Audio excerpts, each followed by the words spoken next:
The world feared the man who could command an empire with a single sentence, but the one voice he could never command belonged to his little girl. Cold rain streaked across the tall windows of Boston Children's Medical Center as the private elevator opened onto the restricted pediatric floor. Two impeccably dressed bodyguards stepped aside without speaking when Adrian Park emerged, his charcoal overcoat still damp from the storm outside. Doctors, nurses, and administrators instinctively lowered their voices as he passed. They knew his name. They knew his reputation. To the underworld, he was the Korean Mafia boss whose influence stretched across continents. To the frightened father walking silently down the polished hallway, none of that power mattered anymore. Before reaching his daughter's room, Adrian's phone vibrated once. The screen displayed the name of his most trusted captain. Adrian answered without slowing his pace. The voice on the other end spoke urgently in Korean, explaining that senior members of the organization were waiting for his decision regarding an important international meeting that could not be delayed any longer. Adrian listened for only a few seconds before quietly replying, "Postpone everything. Nothing matters until my daughter survives." Without another word, he ended the call and slipped the phone back into his pocket. Business could wait. His empire could wait.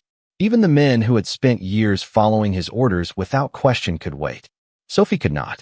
Adrian pushed open the hospital room door and stepped into a silence so heavy it seemed to slow time itself.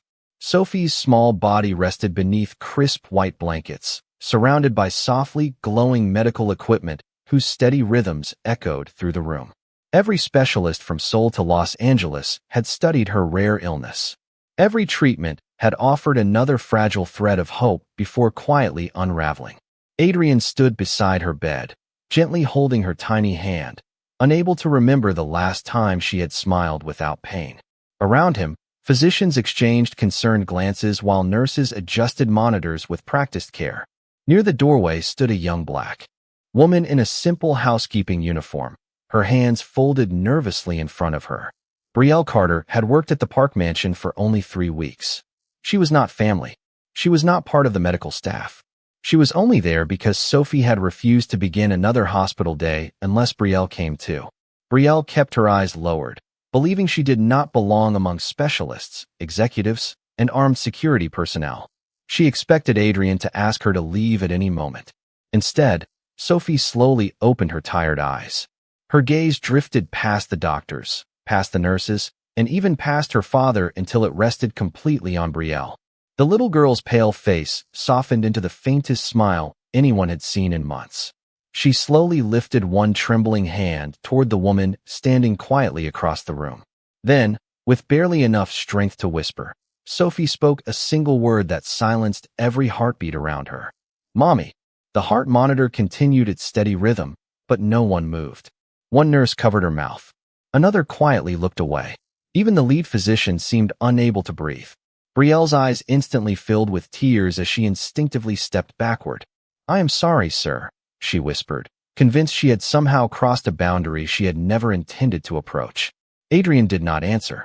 His eyes remained fixed on his daughter's peaceful expression, calmer than it had been through countless sleepless nights. Outside, thunder rolled softly above the city skyline, while rain blurred the lights beyond the glass. Inside that quiet hospital room, the man who had spent his life believing every problem could be solved through power and control realized that something extraordinary had happened without either of them understanding why. 3 weeks earlier, Brielle Carter had arrived at the Park Mansion carrying nothing but a worn suitcase, a gentle heart, and no idea she was about to change the life of the most feared family she would ever meet. Brielle Carter had spent years learning that survival rarely arrived with dignity. At 28 years old, she had cleaned motel rooms in Texas, office buildings in Illinois, vacation rentals in Florida, and luxury apartments in California, accepting every honest job she could find while quietly sending part of every paycheck to her elderly grandmother in Savannah, Georgia. She never complained when employers overlooked her or when interviews ended with polite smiles that never turned into job offers. She simply packed her worn suitcase, thanked them for their time, and kept moving. Stability had always seemed like something meant for other people. So when a temporary employment agency in Los Angeles called about a live-in housekeeping position with an exceptionally wealthy Korean businessman, Brielle accepted before asking many questions. The salary was better than anything she had earned before, and it came with a private room inside the estate. That alone felt like an answered prayer. The agency representative hesitated before ending the call. "There is one thing you should know," she said carefully. "Most applicants do not stay very long." Brielle smiled softly. "Neither has life," she replied, believing hard work solved almost everything. The park estate overlooked the Pacific Ocean from a secluded stretch of cliffs north of Malibu. Tall iron gates opened only after multiple security checks, and black luxury vehicles moved quietly through perfectly maintained gardens where every hedge seemed measured to the exact inch. Men in tailored suits stood watch with discreet earpieces, observing every arrival with calm professionalism. Nothing about the property resembled an ordinary family home.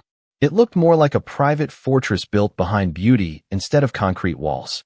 As Brielle stepped from the employment agency's shuttle carrying her faded brown suitcase, the head housekeeper approached with composed elegance.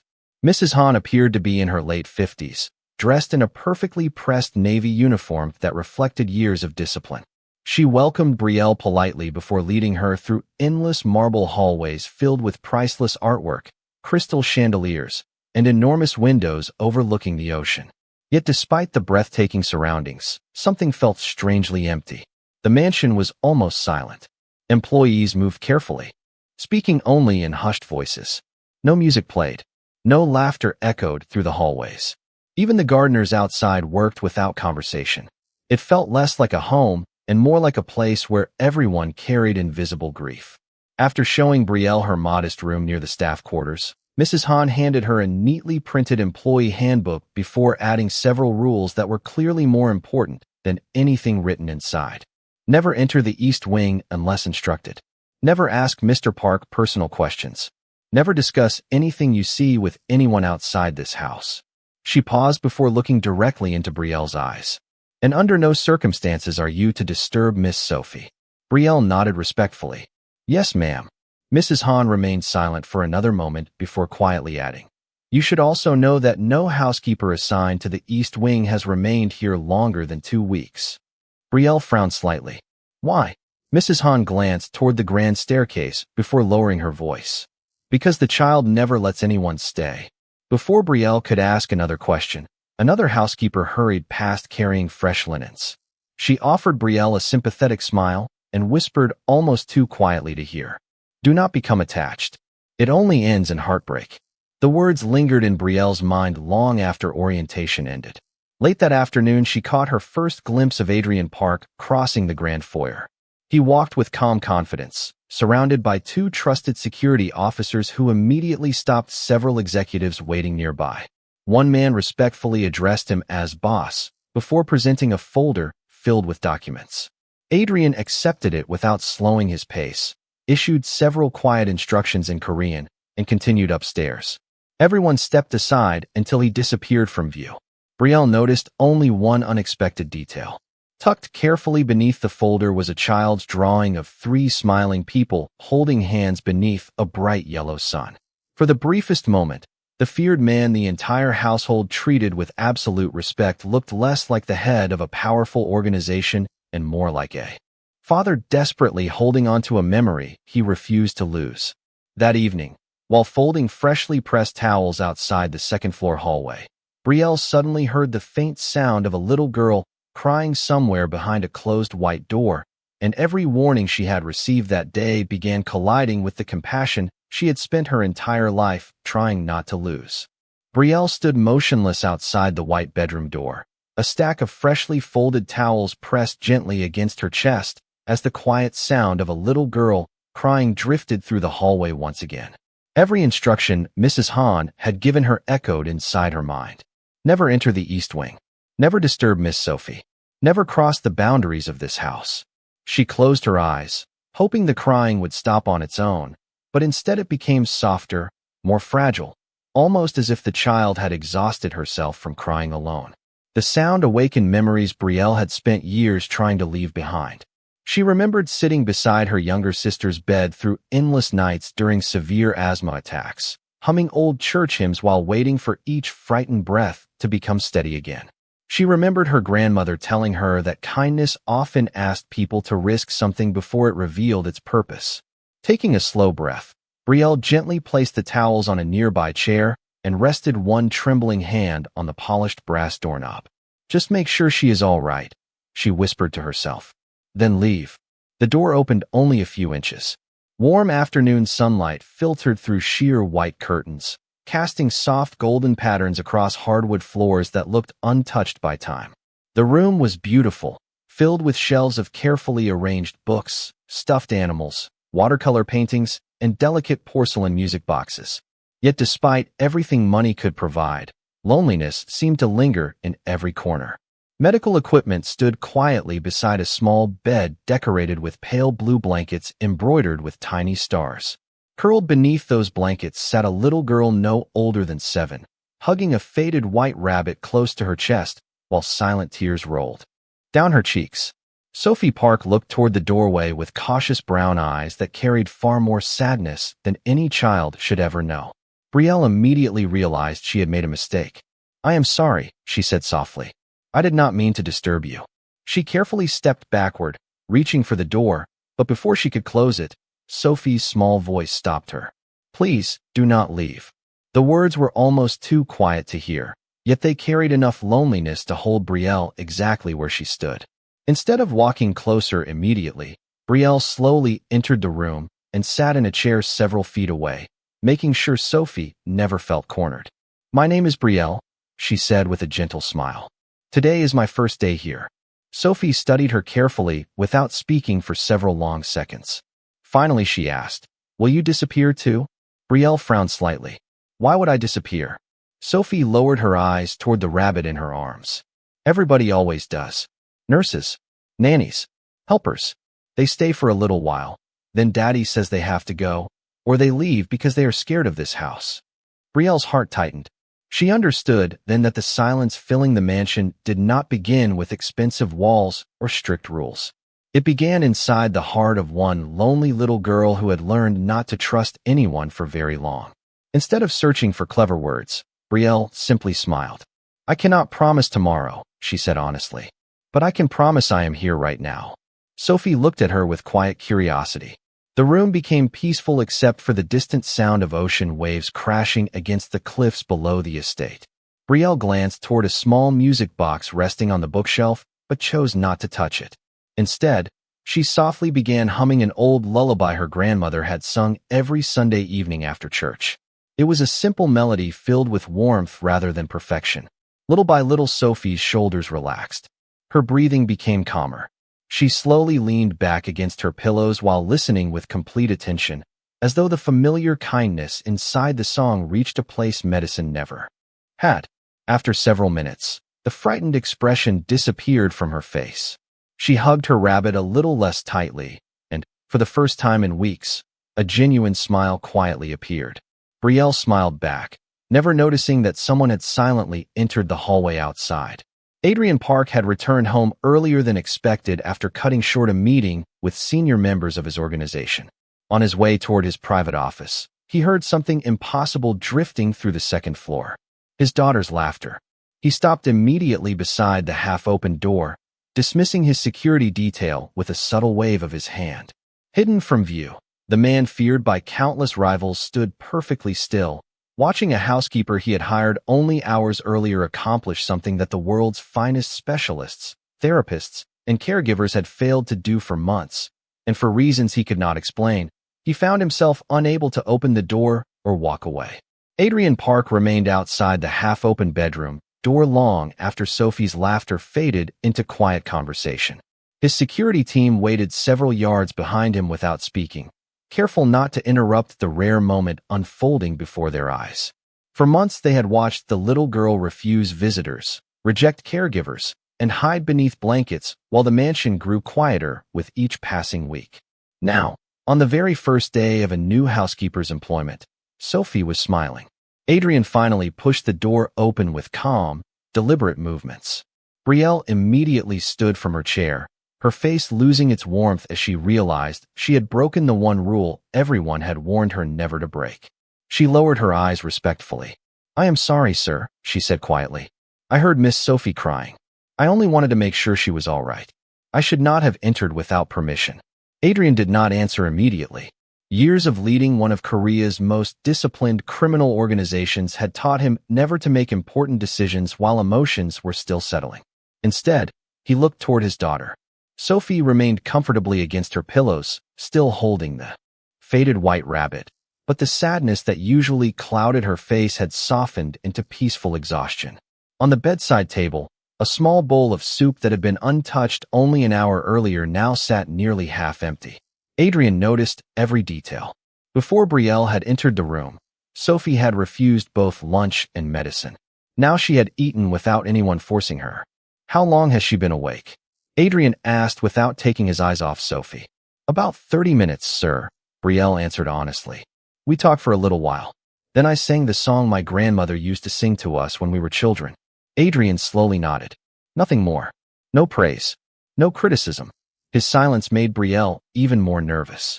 Just as she prepared to apologize once again, Sophie reached toward her father. Adrian gently took her hand. Daddy, she whispered with sleepy eyes, she sings like Mommy used to. Time itself seemed to stop.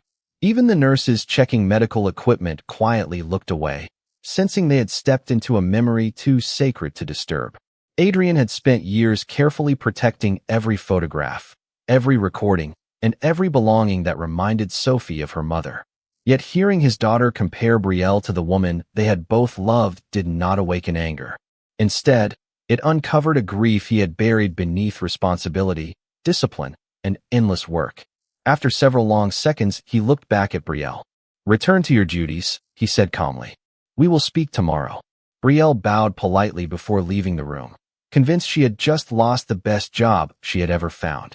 That evening, Adrian sat alone inside his private office overlooking the Pacific Ocean. Expensive artwork decorated the walls, but his attention rested only on the security monitors covering every hallway inside the mansion. He pressed a single button built into his desk. Moments later, his chief of security entered without making unnecessary conversation. Review every camera recording from Miss Carter's first day, Adrian instructed. From the moment she entered this property. The man nodded once and quietly disappeared. Less than an hour later, the footage began playing. Across multiple screens, Adrian watched Brielle greet every employee with genuine respect. He watched her thank the gardeners for moving equipment out of her way. He watched her help an elderly kitchen assistant carry heavy boxes without realizing cameras were recording everything. Then he reached the footage outside Sophie's bedroom.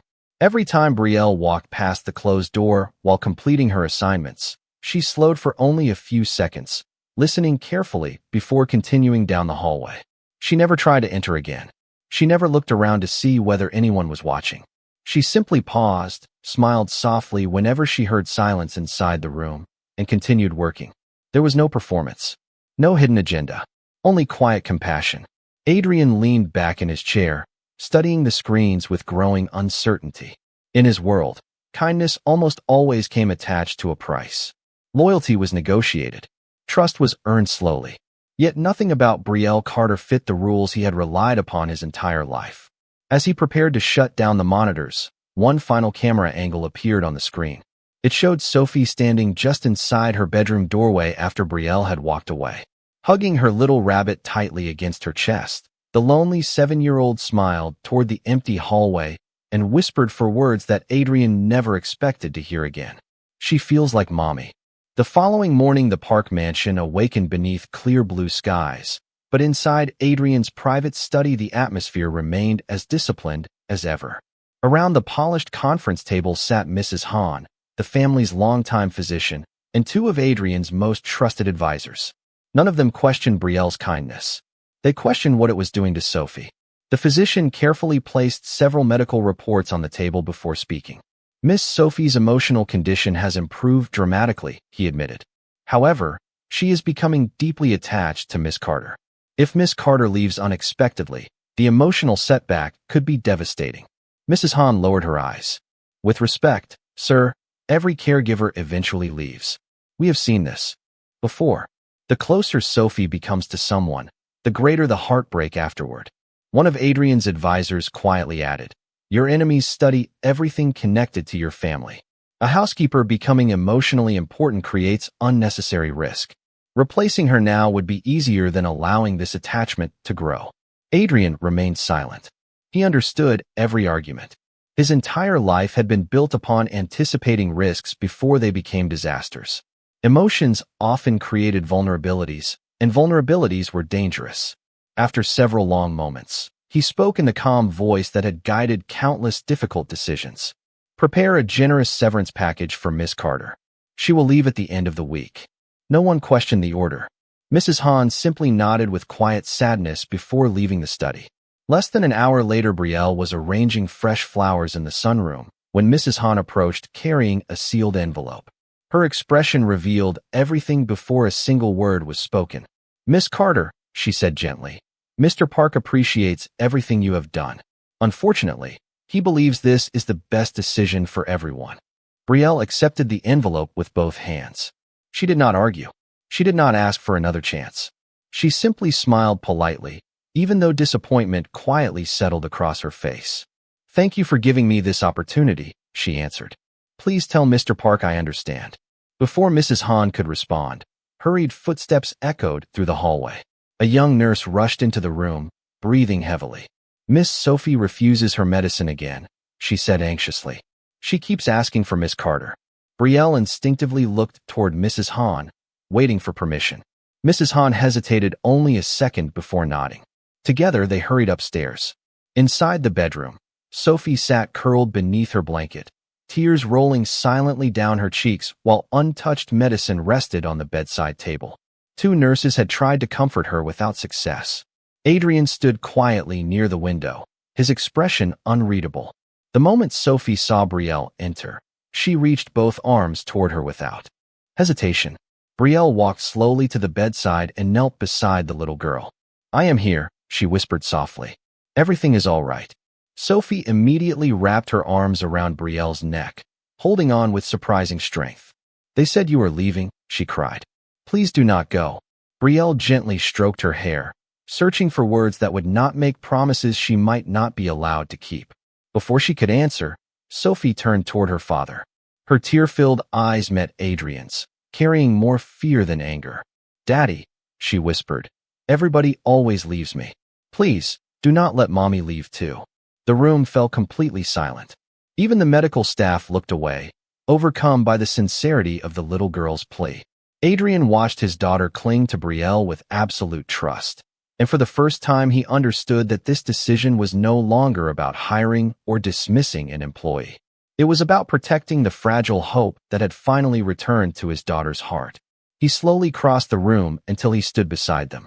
Looking directly at Mrs. Hahn, he spoke with quiet certainty. "Destroy the severance papers." Then he looked at Brielle. "Miss Carter, beginning today, your first responsibility is not this house." He paused before glancing toward Sophie, who still refused to let go of Brielle's hand. "Your first responsibility is my daughter." At that moment, Sophie's tears finally stopped, and for the first time in many years, Adrian Park chose the needs of his child over the instincts that had guided him through an entire lifetime of power and caution. From that day forward, the Park mansion began changing in ways that no renovation, no amount of wealth, and no carefully designed architecture had ever managed to accomplish. Every morning, Sophie insisted on helping Brielle prepare breakfast, even if all she could do was place fresh blueberries onto a plate or stir pancake batter with a wooden spoon much too large for her tiny hands. The chefs, who had spent months watching untouched meals return to the kitchen, now smiled whenever Sophie's tray came back empty. Housekeepers who once hurried through silent hallways found themselves exchanging cheerful greetings. Even the security guards stationed at the front gates quietly admitted to one another that they had started hearing something unusual drifting from the second floor every afternoon. Laughter. Brielle never tried to become the center of the household. She still cleaned bedrooms, folded laundry, polished windows, and thanked every employee who worked beside her. The only difference was that wherever Sophie went, Brielle was never far behind.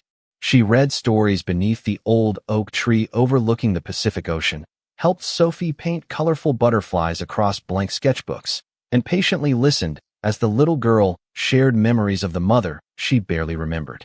Adrian watched all of it without interfering. During the day, he remained the composed leader everyone expected, holding private meetings inside his office while trusted captains quietly arrived through the east entrance to discuss matters involving his organization.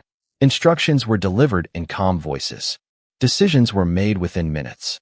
The men who served under him addressed him only as boss before disappearing as discreetly as they had arrived. Yet every afternoon, without exception, Adrian ended those meetings early. No business discussion lasted longer than necessary anymore. His advisors noticed the change, but wisely said nothing. They understood there was now one person capable of rearranging the priorities of the most disciplined man they had ever followed. Her name was Sophie. One Friday evening, as the setting sun filled the mansion with warm golden light, Adrian made a decision that surprised everyone. Instead of sending another dinner tray upstairs, he instructed the staff to prepare the formal dining room. Mrs. Hahn looked at him with quiet confusion. "For guests, sir?" Adrian gently shook his head. "For family." Minutes later, Brielle guided Sophie into the enormous dining room, where a long walnut table had been set with only 3 places instead of the usual formal arrangement. Sophie stopped walking and looked around with wide eyes. "Are we really eating together?" she asked excitedly. Adrian pulled out the chair beside him. "I believe we should start making that a tradition."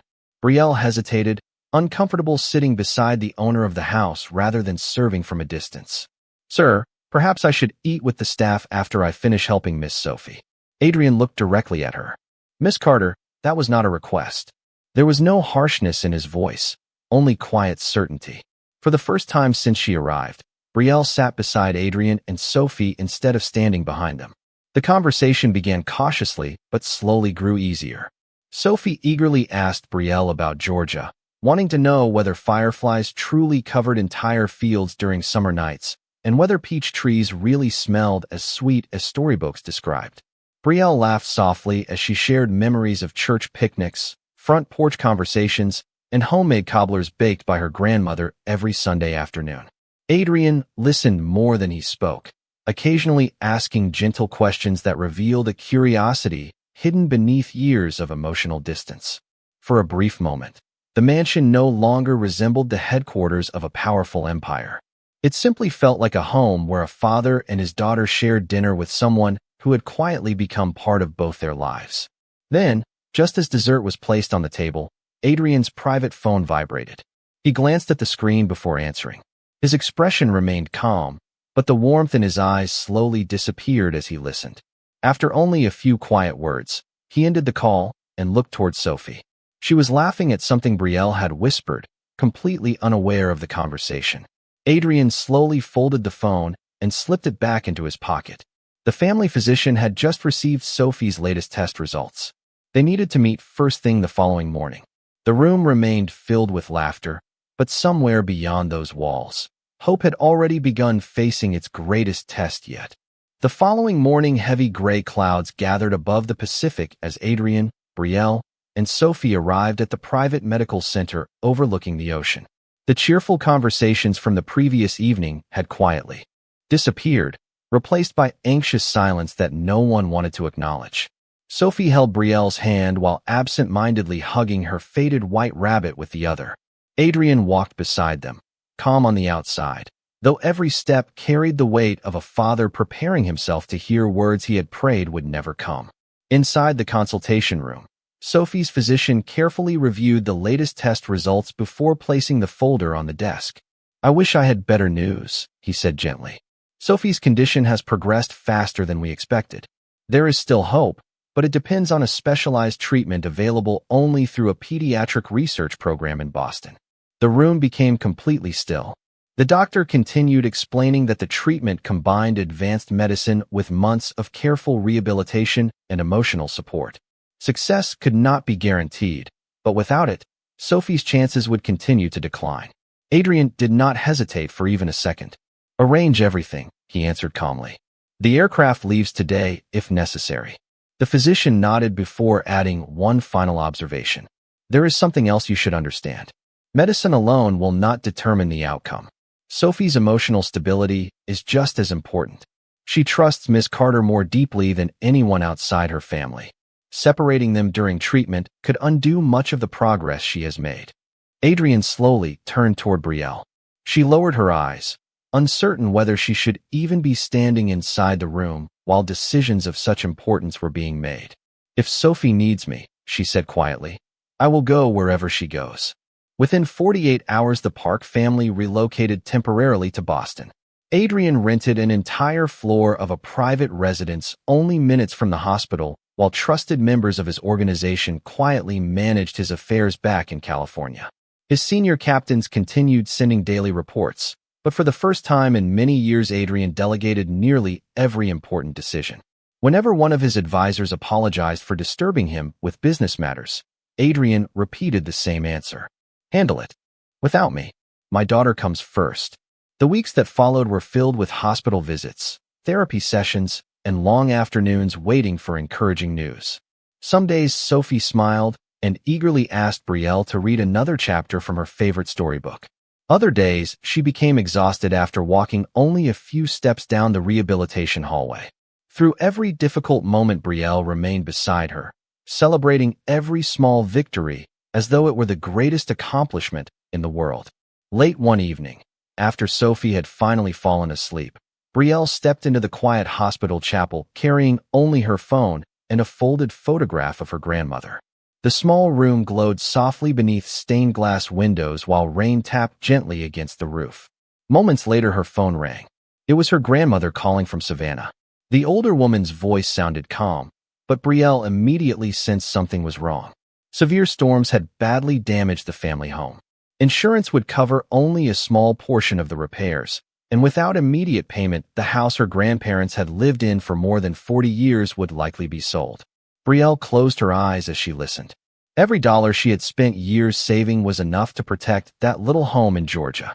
It was also the only money she had left after traveling with Sophie to Boston. When the call ended, she sat alone in silence for several long minutes before opening her banking application. Without telling Adrienne or anyone else, Brielle transferred nearly every remaining dollar she owned to cover her own housing costs near the hospital and the expenses required to remain with Sophie throughout the treatment, quietly accepting that she no longer had enough to save her grandmother's home. As she pressed the final confirmation button, tears gathered in her eyes, but she never allowed them to fall. She slipped her phone back into her pocket, looked toward the chapel ceiling, and whispered softly, "Please let her have a future. We will find another way for everything else." Nearly 3 months passed beneath the gray skies of Boston, and little by little the impossible began to resemble hope. Sophie's strength returned in tiny victories that no one celebrated more enthusiastically than Brielle. One afternoon, she managed to walk the entire length of the pediatric rehabilitation garden without stopping. Another morning, she finished a full breakfast while laughing at one of Brielle's stories about growing up in Georgia. Every achievement, no matter how small, felt like a miracle carefully unfolding one quiet day at a time. Adrienne attended every medical appointment, every therapy session, and every consultation, but he also noticed something else changing with each passing week. Brielle looked increasingly exhausted. The cheerful smile she always wore for Sophie disappeared the moment she believed no one was watching. She quietly skipped meals, wore the same 2 sweaters over and over again, and insisted she did not need anything whenever Adrienne offered assistance. At first, he assumed she was simply devoted to Sophie's recovery. Then one evening, he made a decision. After Sophie had fallen asleep, Adrienne asked Brielle to meet him in the family lounge overlooking the Charles River. He intended to thank her for everything she had done and insist that she return to Georgia for a few days to care for her grandmother while he arranged professional caregivers for Sophie. In his mind, it was the responsible decision. Brielle deserved to protect her own family before carrying the burden of someone else's. As Adrienne walked toward the lounge, he noticed Brielle speaking quietly with the hospital's financial coordinator near the reception desk. Not wanting to interrupt, he stopped just around the corner. Neither of them realized he could hear every word. "Miss Carter," the coordinator said gently, "I reviewed your account this afternoon. You have almost nothing left. We can postpone some of these housing payments until Mr. Park returns to California. I am certain he would gladly help." Brielle smiled with quiet gratitude before gently shaking her head. "Please do not tell him." The coordinator looked confused. "Why not?" Brielle lowered her voice. "Because he already carries enough pain. If he learns what I have done, he will feel responsible for fixing it. He has spent every waking moment trying to save Sophie.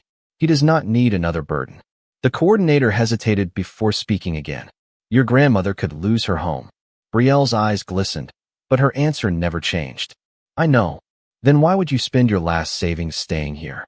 Brielle looked through the large hospital window toward the evening lights shimmering across the river. A peaceful smile slowly appeared on her face. Because one little girl looked at me with tears in her eyes and asked me not to leave. I could never teach her that love disappears when life becomes difficult. Adrien felt his chest tighten. He remained completely still as Brielle quietly thanked the coordinator and walked back towards Sophie's room, carrying 2 warm cups of tea, one for herself and one for the overnight nurse. She never knew Adrien had been standing only a few feet away. Long after the hallway became empty, Adrien remained alone beneath the dim lights. Later that night, he quietly instructed his chief financial officer to investigate Brielle's recent transactions. By sunrise, the report rested on his desk. Every detail confirmed what he had overheard. Brielle had used nearly every dollar she owned to remain close to Sophie. She had quietly continued sending whatever little money remained to support her grandmother, even after learning the family home could no longer be saved. She had accepted no bonus, requested no reimbursement, and never once mentioned her sacrifice. Adrien slowly removed his glasses and stared out across the awakening city. For years, people had approached him seeking wealth, influence, protection, or opportunity.